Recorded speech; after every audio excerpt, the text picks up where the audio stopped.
Era un poate cineva la ușa mai apare, da. Uite ce-am găsit, eram și de calpărit.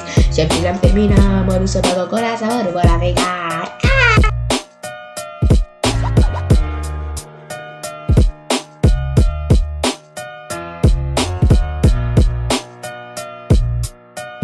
Bună dimineața! Am căcat, mai atacat, de pulă te-ai apucat. Ești împăcat, ești prea împiedicat. Cine te crezi coaie, nici măcar nu te taie. Pe scrisoare scrie să mă iei de coaie. M-aș da ce potaie.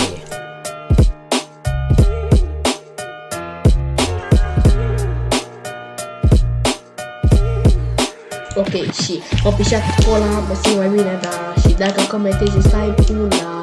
Așa că niște că fac acolo în două, la măta, e.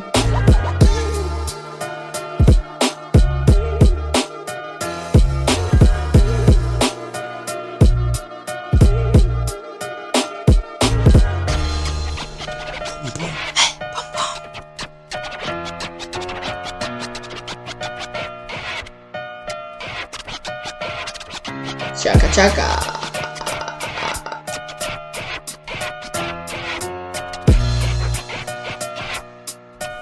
Am revenit, tu ai venit, n-am reunit, ai nebunit.